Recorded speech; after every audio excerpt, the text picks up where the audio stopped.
Hi, I'm Joanne Pei, and welcome back to another episode of my podcast series, What Do I Know?, made in partnership with my friends over at Zodapop by Zero Media.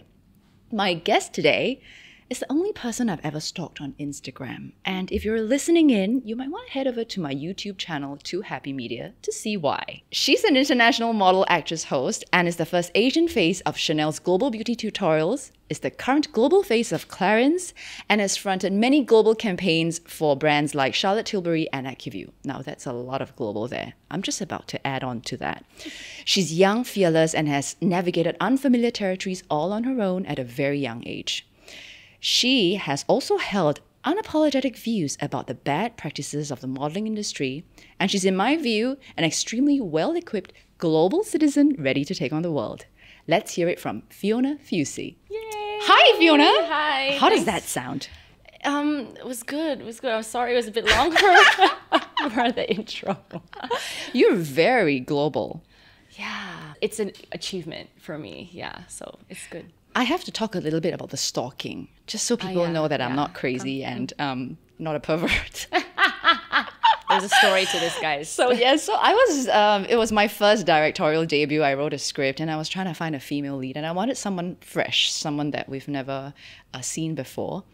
And so I was kind of looking through Instagram. I had some names put forward to me, and I just wasn't quite happy with it. So I was like going through somebody else's Instagram, and then one thing led to another, and I stumbled on, I think, your agency's Instagram page, and then I started to go down, and I saw you, and I was like, hey, this girl is like the one, you know. And then in my mind I was like, okay, the next thing I need to know is whether she can speak Mandarin, because it is a Mandarin show. And then so I had to like follow you, and I had to like look through all your highlights just to see whether there's like a snippet of you just speaking Mandarin, and also just to get a vibe, right, of you. I'm just so glad I left that highlights. That was like a 2-year-old like Chinese New Year 新年快乐 kind of highlights. I don't know why it was still there, but thank God it was still there. So yeah, that was where the stalking started, and it ended basically after that, because I managed to get her out for coffee. Sounded like a first date. And I'm glad we hit it off. Would you say that we did? It was good. It was a good first date. What was your experience? Well, my first impression. Your first impression.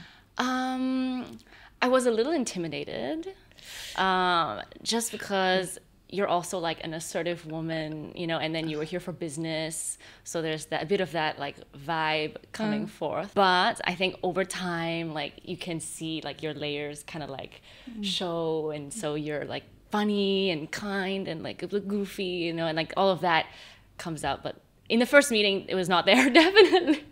Okay. I could see like your more working side, I feel. I think I'm not, I wouldn't say that I'm very good at like meeting people for the very first time. Maybe I seem like that kind of a person, but actually I didn't really know how, or whether I needed to convince you, right? I mean, like where you stand with regards to being on board the project. So I guess there was a little bit of that. And speaking of you being very global, you can look very Asian, and you can also look very Eurasian. Yeah. Depending on how your makeup's done and how your hair's done. Exactly. So maybe tell us a little bit about like your heritage. So my mother is from Hong Kong, and then my father's from Austria. So like half, but I was born in Singapore. I do very much identify with like my culture and my heritage, and my parents always like brought me back to both Hong Kong and Austria. I speak the languages, I have family there, but I would still consider Singapore my home. But like you said, like depending on the styling, the wardrobe, the makeup, the hair, like I can look more Asian or more European. It really depends, But I guess that's the good thing about being versatile in the modeling industry, is you can kind of have a variety for people, for brands, for stylists to work with. Yes, and not just I mean, we're talking about like the Asian aspect, right? You can look Japanese, you can look Korean, it's like you can't quite put a finger to where you might be from. And I think that's, could I say that's probably why you land yourself as like the first, you know, Chanel global beauty ambassador, or you know, as an Asian. I think it has a part to play, But I think for me with the Chanel, the global YouTube like beauty tutorials, it was also like how I spoke, whether I could do my own makeup well, Right. like how comfortable I was speaking and improvising in front of the camera. And actually, I really enjoyed that aspect of it. You know, like I'd like being able to have some choice, some input in the jobs that I do, whether it's like modeling or acting, hosting, you know. So speaking of this, you wanting to have your own view in it, Yeah. isn't there this preconceived notion that, you know, models should just keep quiet and just do as you're told and Yeah. don't hold so many opinions, you know? I feel like that is very apparent in like the older generation, Right. and it's especially like before social media. Have you ever heard of those like horror stories where models are like at castings in Paris or like Milan? And Tell us about it. and We it's love just- horror stories here. Oh my god. Well, it's thank God for like the hashtag Me Too, you know, after all this like movements using social media, because then like all of these things could be exposed. Because before that, I mean, this is the same for like all industries. It's like the people in power, right? The big corporations can do whatever they want because we don't have any power or say. But then with social media, it was exposed that a lot of brands, like they would ask like hundreds of girls, hundreds of models to wait. And I mean, I've been through that. I've done the whole shebang, like at castings. They will ask like hundreds of girls, and I call it a cattle call, because you're basically like a livestock, and you're just squished into a room, and you sometimes don't even have a chair to sit, you know, and then you just have to wait. You just have to wait, and if you don't wait, then you don't get the job. But even if you wait, you have like a 1 in 100 chance of getting the job, right? And so there were some big brands that were even exposed for asking their girls to come in for the casting, and then they'll go for lunch, and they'll turn off the lights, they'll lock the office, and just leave the girls in the dark.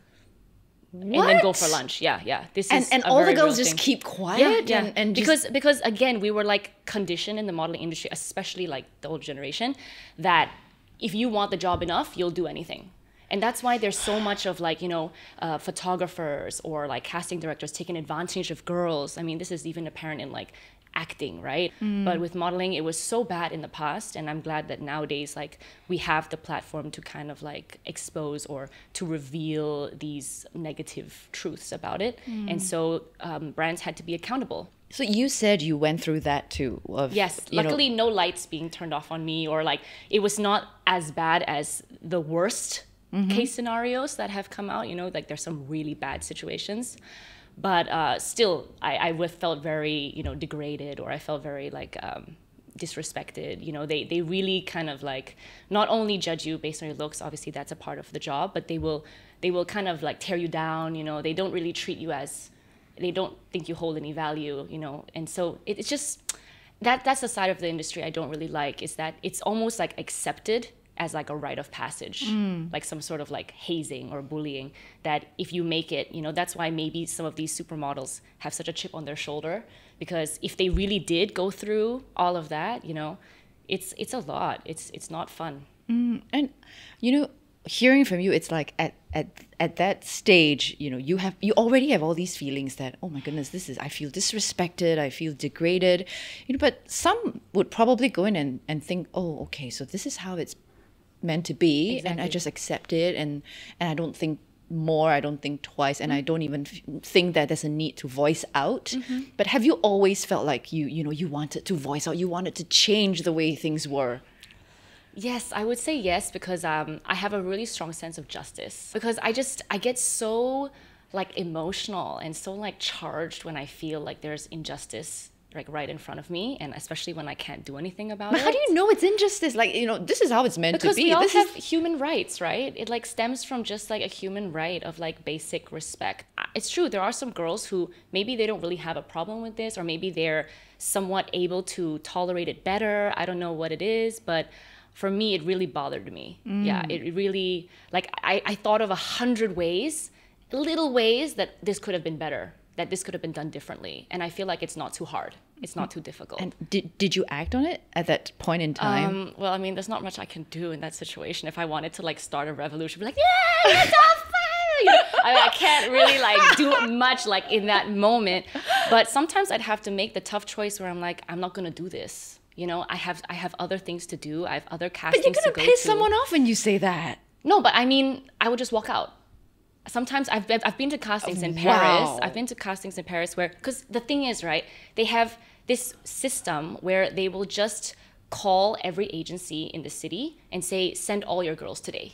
But for me, I'm thinking, why couldn't you have some sort of better system where you ask one agency for one day and then you see those girls first, then the next day another. But it's like, no, they don't really think to like respect other people's time. They just think these girls have nothing better to do and we're the big brand. So they kind of feel like this system has been working and we won't change it. But for me, I'm thinking, come on. Like when I enter, sometimes I'm like so far away from the line and I'm thinking, I've got another casting in an hour. There's no way the line's going to move in time and I have to make the choice. I'm just not going to wait. I'd rather go to my other one early and miss this chance because it's just not going to happen. And I have to be very realistic about it. Like there was this one time in Paris, we were waiting in line, waiting for hours and hours and hours. And finally it got to my point in time for me to give my portfolio for them to see me. And then the only thing they asked me is, are you a shoe size 36? And I was like, no. And then they said, bye. And I was like, this could have been prevented. You could have asked the agencies to only ask girls with shoe size 30. I'm a 40, like I'm a 39. It's big, not small, right? Right. So like if you had done this beforehand, Yes. you would have saved so much time. But no, they don't care. They just would rather call everyone cattle call and just see who comes through. But they don't care about our time. Let's talk a little bit about where this, this courage comes from. Has this mixed culture heritage got to do with it, you think? I think my father is a very opinionated man and he's very like assertive to the point maybe a bit aggressive. Mm-hmm. And so I think I got that from him more because my mom is actually like a very, very kind and patient and like understanding woman. Bless her soul. I don't know. I don't think it was really taught to me very obviously. I think my mom tells me that since I was like 2 years old, I always had an opinion on what I was wearing. If I didn't want to wear something, I would not wear it. I would protest. I wouldn't want to eat certain things. Like I always had like some sort of, I was not an easy child basically when it comes to my opinions. I always had a very big opinion. Was there ever like a rebellious time that you had? Well, I think she would say a bit, yeah. Because again, like I said, I think in my family, because my dad is Austrian, my mom is Chinese. So like based on just that, they would have different ways of like teaching me of different values. Maybe they would like instill in me. So my father, he was definitely more of the like risk taker, very, forward and direct. And my mother is more of the like, be patient, be kind and understanding. And so I'm somewhere in between. Yeah. And so I think when it comes to like my values, my principles, my strong principles, I feel like I'm definitely more on the risk taker side, definitely more on the like be forward, like you have to get what you want in life. If you don't ask for it, you'll never get it. That kind of ethos. Let's talk a little bit about your break, right? Because you won the elite model look competition at 15. Yeah. What was I doing at 15? I think I was like studying and battling with like acne issues. I had all these like outbreak on my forehead and I was always very insecure about it. So you won the elite model look and then that propelled you into overseas, right? Isn't it? Like you had to go to Shanghai for your finals. Yeah. So tell us a little bit, was that like the first time you ever like traveled? And was it on your own? And how did you deal with that? I always knew I wanted to do modeling and like entertainment. But I just something about like the 90s models, like the 90s supermodels was kind of like the golden era for me. I really like emulated like the 90s modeling Who era. were some of them that you like Tyra Banks, Heidi Klum, Adriana Lima, like that era of like models. And they were also very honest and like they had their personality. They were flamboyant, they were open, they were not like the reserved, quiet type of person. So I actually really, really liked them and really respected them. And when I was 15, the Elite Model Look Singapore were opening up their auditions. And I remember I I submitted my audition, like my photos online, without even telling my parents. Yeah, How so that's just, dare you? That's just how I am. Like, and also because I wanted to try, but without really risking too much. So what I did is I just submitted it online, which technically you have less of a chance because they're only judging you from photos, right? Sometimes in person, you have a better impression. But I just did that. I didn't tell my parents. Only later on, like maybe a few days later, I let my mother know. And when my mom said like she wanted to take a look at it, and I let her look at the terms, and she was like, I still remember like it was yesterday. She was like, hey, the terms say if you win, you have to go to Shanghai. You have to participate in the world finals representing Singapore. How? You have school. And I was like, we'll cross that bridge when we get to it. Like, that's so far away. That's only if I win. Like, come on, And then I ended up winning. And then after that, so I had to do the Shanghai World Finals. But since I was 15, I needed like my mother to come with me. I was a minor, so my mother came as like my chaperone. And it was great. It was in Shanghai, and it was 65 to 70 girls who all won their country's elite model look. And this was like the world stage. And I just remember it as like a really great experience. I made friends who I still keep in touch with now. And it's great to see over the years, like when I see them on Instagram, thank God for social media, I see them doing well. I see them also modeling, or I see them also making moves in life. And I'm like, yes, we all started from like the same beginning. So it sounds to me that your mom has a huge part to play in your life. I mean, the fact that you kept it from them, and then when she found out, she didn't sort of get upset with you. In fact, she was more concerned about the traveling in your school. Yeah. Has she always been like that? Has it always been like that in your family where, whatever you do, it's always, okay, we're all behind you, go do whatever you like. Yeah. I'm lucky to say my parents are supportive, but I have a close relationship to my mom because I feel like she's definitely more of the cautious one. She's more of the careful one. She's not as risk-taking as me. But even though she might not always agree with my views or like the way I do things, she never stops me. She kind of still gives me the freedom, the leeway to make my own choices, potentially mistakes. But the reason why we have a good relationship is because she's never ruled with an iron fist. So you what were some of the things that you did that you think in other families, maybe if they had told their parents, that it would have been a no? Well, one of them probably is maybe what I did with my career with Elite Model Look, because I was 15 and I was still in school and I needed to take time off to do this. And maybe parents would not understand. They would say, why are you wasting your time? Like, you stay in school, right? But for me, I think my parents also were able to trust me with these big decisions because they knew that I'm a very overachiever. I'm very hard on myself. So if I do something, I know I'm going to do it to the best of what my ability. Have they ever said no to you for anything? I mean, yes, but sometimes I would then Still have to go ahead argue with it. Like schooling, for example. Like after graduating from high school, and I did IB at UWC, and in my school, it was very much expected of us to go to university, like probably any school in Singapore, and my parents definitely had that expectation of me. But I told them that I had my career starting from 15 when I was in school, and I was not able to take on the big jobs that I wanted to because I was still in school. So the moment I turned 18 and I graduated, I wanted to live abroad. I wanted to try out different markets that were booming, I wanted to live alone. I wanted to live abroad. I wanted to experience all these things rather than going to university and just choosing a subject that I may or may not really use for my career. And then I can't wait, I can't ask for the industry to wait for me for 4 years.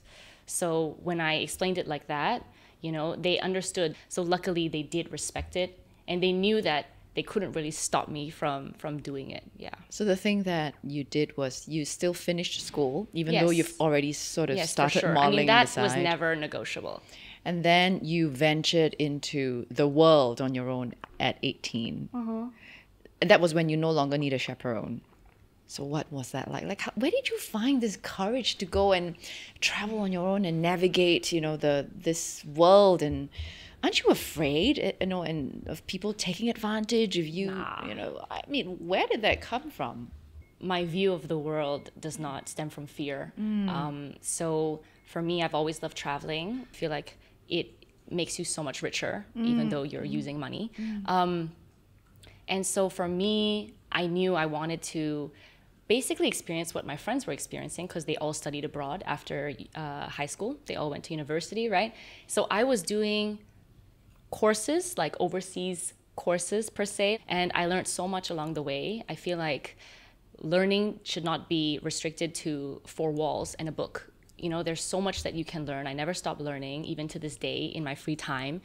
You can learn also a lot from traveling, from other people, from learning new cultures, new friends. It was just supposed to be a gap year, actually. My parents were pretty, set on it being a 1 year gap year that became 2 years, 3 years, 4 years. Now I just tell them you can't call it a gap year anymore. It's just my career, babe. Like, so yeah. And I think I look back so fondly at that time because I went to Hong Kong to live alone.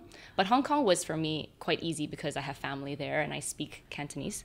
But then after that, I went to Tokyo, and it was the first time I actually went to Japan, and I lived there alone.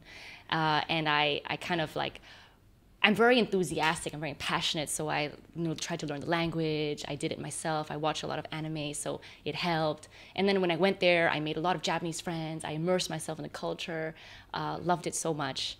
And then after that was Paris. Very different, typical like kind of fashion week vibe, fashion city, but also living alone, and making new friends. And then after that was New York.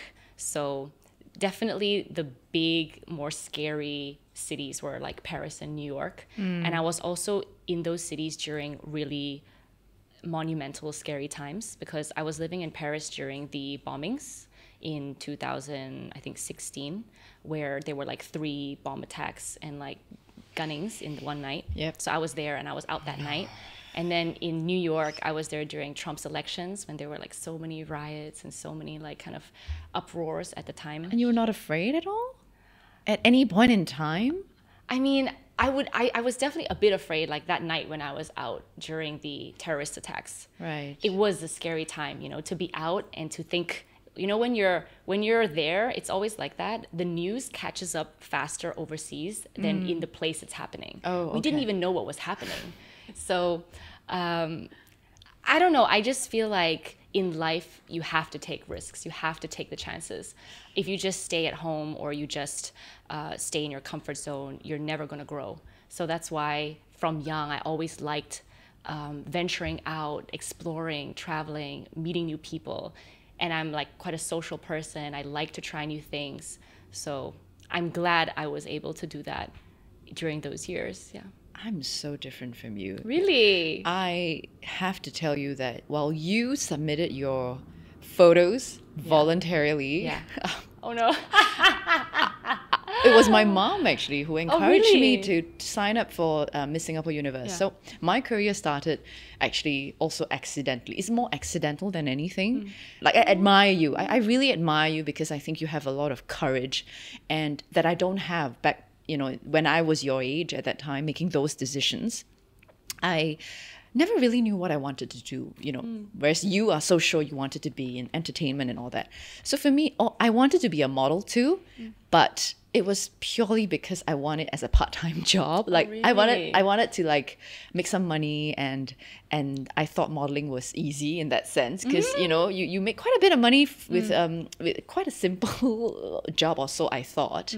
So I wanted to go into the modeling industry, but then my mom was actually very worried because in the modeling industry there are like a lot of dubious people. At least that was what she thought, and that was also the impression that I got, obviously, from her.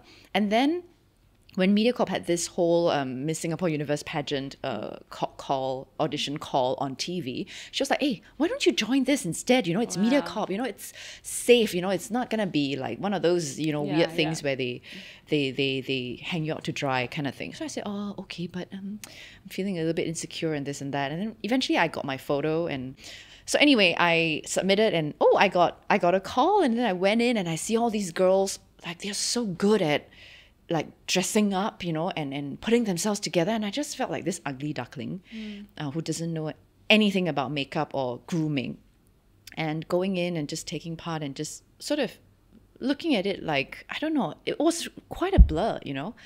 And after that, you know, even entering the whole acting, it was through like an audition. I got called, you know, just can you come for an audition, read some lines, and I just did. And then, you know, lo and behold, I'm acting. And so I think what happened with that was really, some people saw it as like me not being thankful for what I have.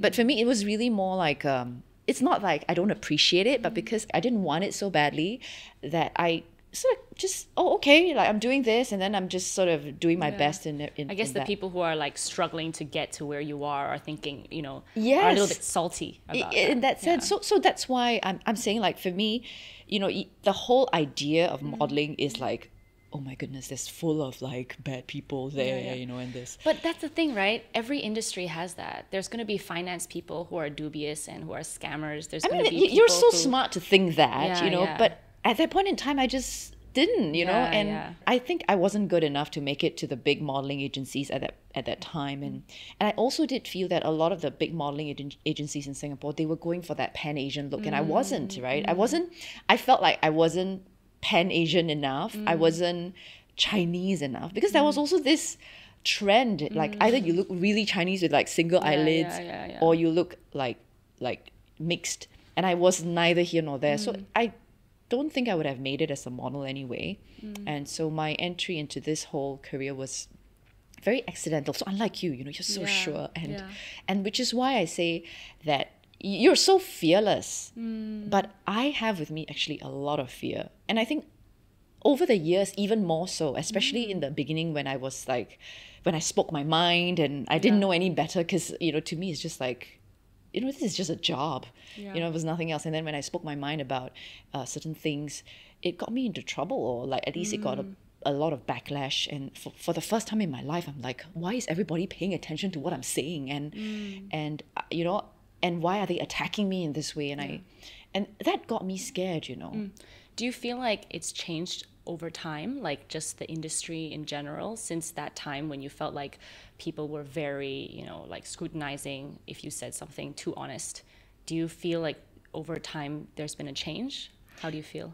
You know, I think that I have always based what I thought on what other people say. But I think you're different. I think you're so clear what you know, where you stand, where your values are, and what you believe in. Like, you know, so with like what has happened, like you said about the Me Too movement and all that, I do feel like, wow, you know, the new generation is coming up with a lot more opinions. When it was my time, I think maybe it was the society wasn't ready for people who speak their mind and who hold like honest opinions. And in fact, you know, a lot of people thought I was very ambitious. I'm very like, you know, career driven. I want to be at the top, but actually I'm not. I just want to do well in what I do. But it wasn't like I set out knowing I want to be an actress, I want to do this. It's not. But there was that perception there. I think we had this conversation before about whether being women, you know, the fact that we speak our minds, that we get it a lot worse than definitely. The men do. I think it's because we still live in a patriarchal society. So a lot of what is deemed right and wrong is still from a male gaze. So when a woman is too strong, too assertive, too vocal, we're seen as troublesome. But when a man does the same thing, he's a leader. He's assertive.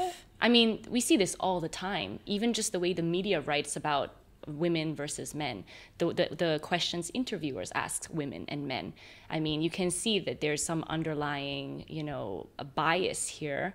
And I think, I don't know, do you feel the same way? I feel like I'm caught between two times, because with the older generation, with my parents' generation, they still have that view of like, as a woman, as a celebrity, as a public figure, you have these expectations and you have to follow them. You need to be liked. Don't make enemies. Don't say anything. It's kind of that, you know, sit still, look pretty, that kind of ethos, right? But then now with the new generation, like you said, they're more vocal, they're forward, they're honest, they're unapologetic, they're using social media, they're like, you know, revolting, all this kind of change. And I feel like I'm kind of in between because I'm old enough to know the older ways. I'm old enough to know what was expected of me. And I did get burned maybe a few times by some older people telling me what I should be and what I should do. But at the same time, I see the change. I see younger people. I see that maybe they're even a little bit too like forthcoming sometimes, like even a little bit too like aggressive, you know? And I can see that middle ground. I feel like a balance is always good, but I'm glad that there's just some change overall, not just in modeling or entertainment, but just in the world in general. I feel like, you know, the younger people are being more open because I think we were a little bit early for our time in the sense of, you know, being women who always kind of had some sort of opinion or wanted to say something, you know, and it wasn't always easy. But you don't seem to let that affect you. I think it's hard to say it never affects me because I'm human, right? Yeah. So definitely if I get like attacked by like 10 people on Instagram for one comment on a post or something, you know, and it was like an innocent one, or maybe just my view saying, oh no, that's so terrible or something, right? And I feel like that is unwarranted and it comes from very small-minded people who have their own problems. But that's not to say I never get affected and I never feel attacked or I never feel worried or scared, like, should I delete it? You know, is it wrong? But after all of that internal kind of dilemma, I always come out of it thinking, no, I need to be honest. I need to live a truthful life to myself. And I that's the most important thing because you cannot make everyone like you in the world. You cannot live like that.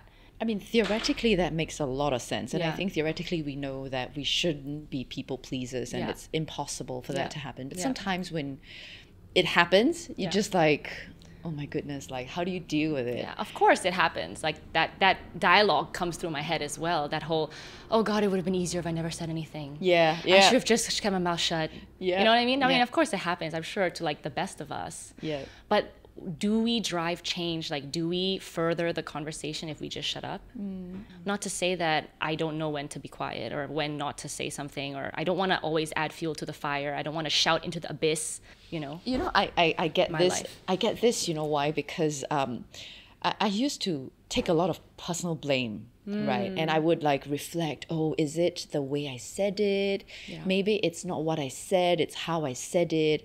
And, you know, speaking, just backtrack a little bit about what I said about men and women, the difference between men and women. And I always tell my husband this. I said, you know, when you say something, and I can say the same thing, but people are going to think I'm the bitch. For example, if he tries to help another actor on set or, you know, go through life, oh, you know, he's so wonderful. He's like a mentor. He's like, you know, trying to help the new actors. And then when Joanne does it, it's like, she's trying to tell the actors what to do. And I'm like, you know, it's not fair. I often feel like it's not fair. And, but he disagrees. And then I would put it upon myself and think like, is it the way I do it? You know, is it not, you know, is it just he has a different way of approaching it? I put a lot of blame on myself, you know. I feel like you shouldn't overthink it. If you know you're doing something right and you're voicing out, like I remember at Last Madame or in 那年树下 Under the Tree, right? If there was something that could be better, whether it was like the conditions of letting us have a break or something, you know, you would say it out loud. You would be quite, you know, assertive about it. You'd be quite confident to share it. That Was that you or was it? No, you also. I think it was both of us. It was both of us. I remember. Should I be saying this? No, well, I'm sure you can talk about that because we haven't talked about Last Madame. I think the producer's like shooting arrows at us, like talk about the Last Madame. We haven't talked about Last Madame, and I mean, I hope you're open to share that episode that you had because I thought that you were very brave What episode, sorry? to speak your mind about At Last Madame? yeah, about the smoke. Oh, yeah. And there's nothing wrong. There's nothing wrong. Okay, so I think to give people a bit more context, I what think we need some happened? context. Yeah, what happened on Last Madame? Basically, because we needed the house, our set to look a bit like mysterious and full of dust and a bit, there was supposed to be smoke in the background to create that effect. And so they were using like, real like fire, I think coal or something. And joss sticks. Usually, yeah. So basically like real smoke, right? And they were fanning it, and between every take they were like basically fanning it kind of in our face, right? So that the smoke is all around us. But it was affecting me. It was making my eyes water. It was making my eyes dry. It was making me uncomfortable. I couldn't like really focus on what was at hand because I was just it was getting in my nose. And honestly, it's unhealthy. We should not be breathing in these joss sticks to begin with, and we should not be breathing in smoke to begin with. So I did voice it out saying like, look, is there something else? Can we use the smoke machine? Like we have technology now. There's so many ways that we can do this one thing. And so I did mention it, and I said, I really can't, either I need longer breaks because I can't constantly be, breathing in the smoke in my eyes and everything, and do a good job. And I want to do a good job, right? So I do think in that situation, it was in the best interest of the crew, because if the actors all can't act because of the smoke, how good is the show going to be? So that's why I wasn't so afraid, because it wasn't just a small personal whim. I do feel like it was affecting the job at hand. And I mean, of course, I think the producers were also very in the right frame of mind to sort of understand where we are coming from, because I think what happened after that was that we used smoke machine instead. And of course, I think the reason why back then we were told is because why they use joss sticks is because the smoke lingers a little bit longer. When you use a smoke machine, it sort of just dissipates really quickly. And when I was doing my period dramas, it made me tear too. And we had to like look angry, and then like, wow, the smoke was really terrible. But I never dared to speak up, and I never dared to say anything about it, because Joanne has always been known to be the one to speak her mind and say all these things.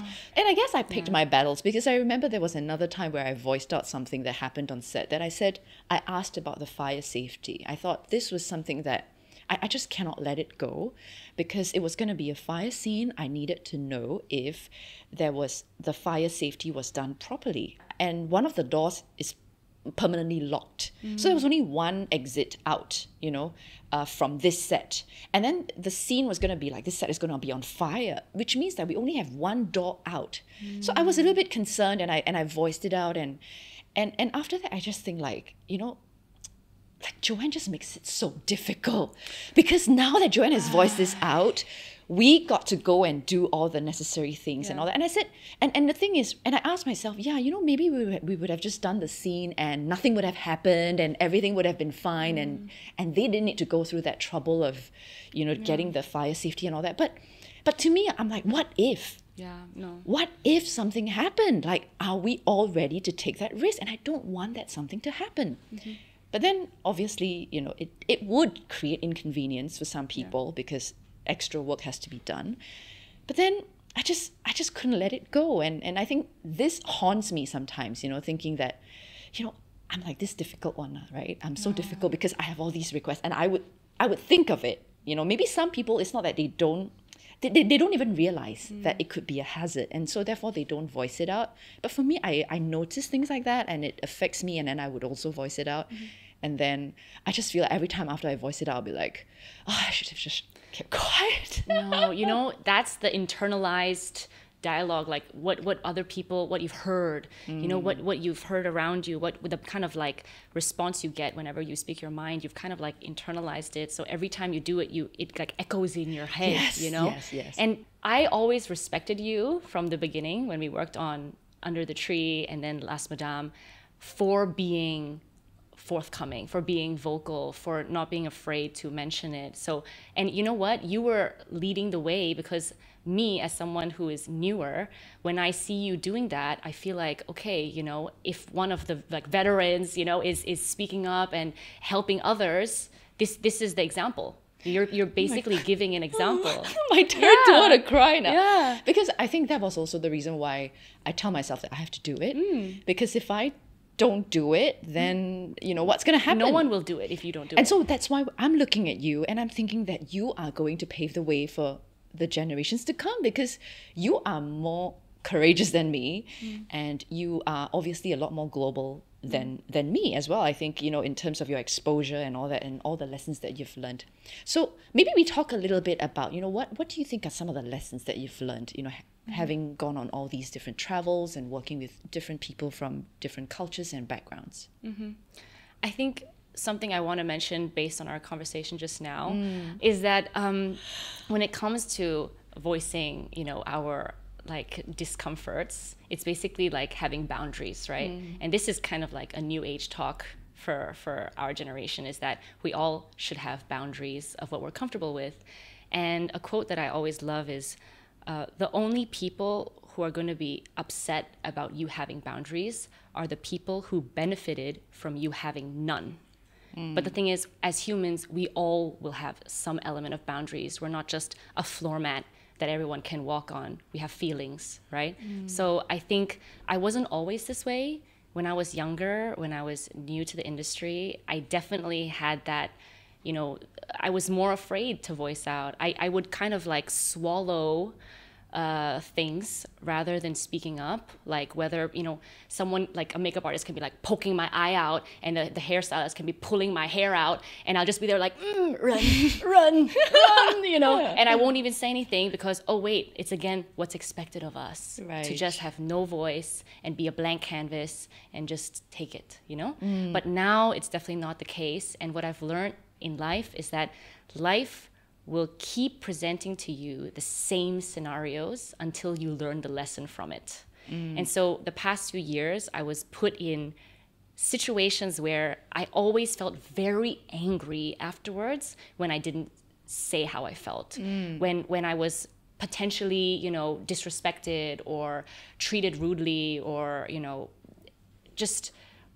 and I didn't say anything, or I didn't express how I felt. I just took it home with me, which is kind of toxic if you think about it. I went to my mom and I was like, what the hell just happened? And then I will have to like release that anger on someone else rather than just saying it in that moment. And so I've learned that that's actually the best way. So I do feel like over the years, I've just been more fearless in that sense, and just trying to be truthful. Yeah, I kind of wrote an article for the Chinese papers about this, because in reference to what happened at the Oscars with Will Smith and all that, and I said, if I were in his shoes, I would probably just laugh it off and carry all that anger home, and then like what you said, you vent it out in other ways, and you just find ways to sort of digest it and get over it, but without judging whether it was right or wrong and all that, but a point was made, and I think he reminded us all of what we should do when it comes to making jokes about other people. That got us thinking. So I have to say that I think whatever you just shared is very encouraging. On the one hand, I'm thinking, okay, it's either I go back home and like mull over the fact that I should have just shut up and not say anything, or I go back and get angry. I'm like, oh, why didn't I say that? Why didn't I just do something about it at that point in time? But either way, I think it's. But I feel like you're gonna find a middle ground. The middle ground between those two, like those are the two extremes. One is you do something maybe so big that you feel regretful of it, or the other is you do nothing and you say nothing and be nothing. Actually, there's a good quote I want to share right now, which is, to avoid criticism, say nothing, do nothing, be nothing.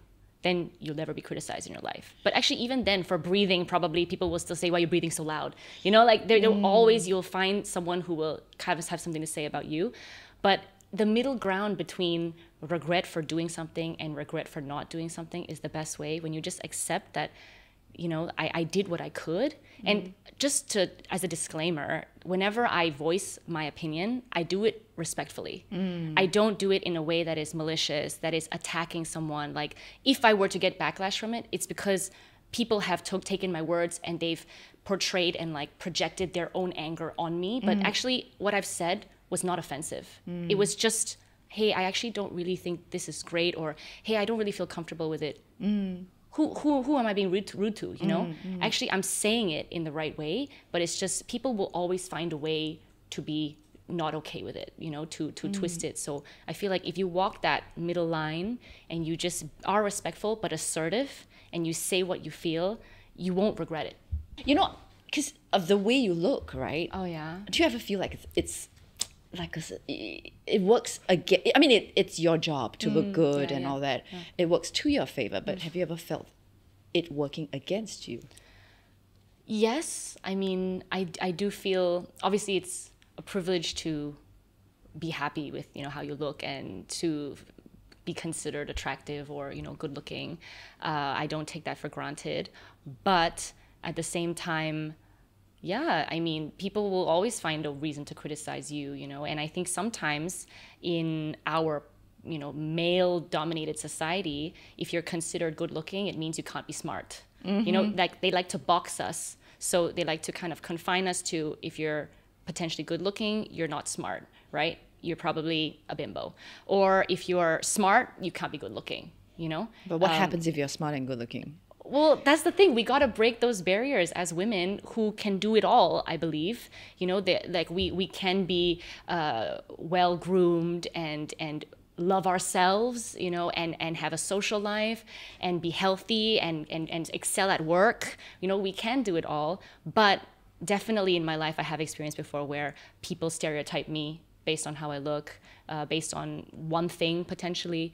And it's not always, I mean, it's not great, right? But I try not to let that stop me. I try to just go on with my life and be who I am. You know, in person when we talk, like, I mean, not on camera, like Fiona swears a lot. I don't know if I can. Actually, I want to ask something now as well, based on that, right?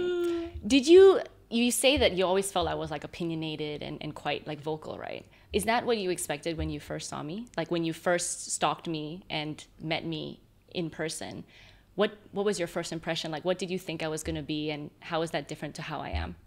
Actually, I thought you would be quite like assertive and self-assured and confident, and which was why I was afraid of rejection. Which was why I felt like you could just say like, no, I don't need to do this. Like, you know, I'm already like successful in modeling. Like, why do I want to go and do this? So I felt like you know, that you would be like that. And I really like how self-assured you are.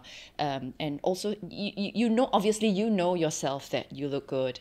But for me, you know, I've never thought that I looked good. I always felt like the ugly duckling. And I think growing up is also because I've had people call me names and all that. So that's a lot of that baggage. And then later on, as I entered the industry, I've had people tell me, you know, the reason why your hate factor is so high is because you part of it is because you're good looking and you're intelligent and all that. And I'm like, but I've never felt like I'm intelligent or that I'm good looking or any of that you're saying, you know. So I mean I don't know, and if you've got any advice for me, this disconnect that I have, like what people think of me and how I really feel inside, like, you know, what should I do about that? Do you still feel that now to this day?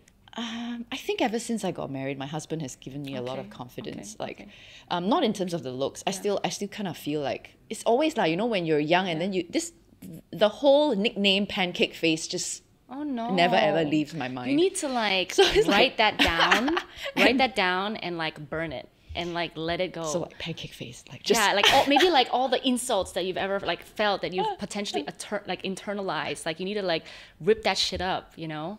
You need to like fill your self-love cup. So no, you are beautiful and intelligent and assertive and confident and successful. And something that I do actually that maybe can be beneficial for you is like positive affirmations. I do them whenever I'm feeling a little bit insecure or like a little shaky. Is I remind myself of the maybe 5 things that I really feel like are me, you know? So I might say things like, you can look in the mirror and you can say it to yourself, and you can say, I am intelligent. And you have to believe it. You have to say it so that your subconscious accepts it. Don't have any fear, leave all that away from you in that moment. And you say, I am intelligent. I am beautiful. I am successful. I am loved. And all these kind of like the things that you believe you are, you have to just say it and you have to believe it. Because if you don't believe it, then how can you go forward, right? Thank you. And I think that's a really nice way to end this conversation that we have. So, few things that I've learned from Fiona today. First, write down all the negative things that you've heard people say about you or you feel about yourself and burn it. And then the other thing you can do after that is to have positive affirmations for yourself. So tell yourself, I am, whatever the good thing is, and do it into the mirror. So with that, I really want to thank you so much, Fiona, for joining me and for sharing these insights. And hopefully the audience is going to receive this positive energy and know how they can just throw all these limiting thoughts and negative thoughts away. Yes, to take control, to have happiness and joy and love. Yay! Thank you! Thank you so much. We've now come to the end of the episode. Before we say goodbye, please give us a thumbs up and hit subscribe so you don't miss a single episode. An audio version of this podcast is available on Spotify and Apple Podcasts. Now that Fiona has shared so much with us, what are the 3 negative things that you want to get rid of? Write them in the comments below and we'd love to hear from you. Well, thank you so much for listening. Until the next episode, I'm Joanne Pei. Bye!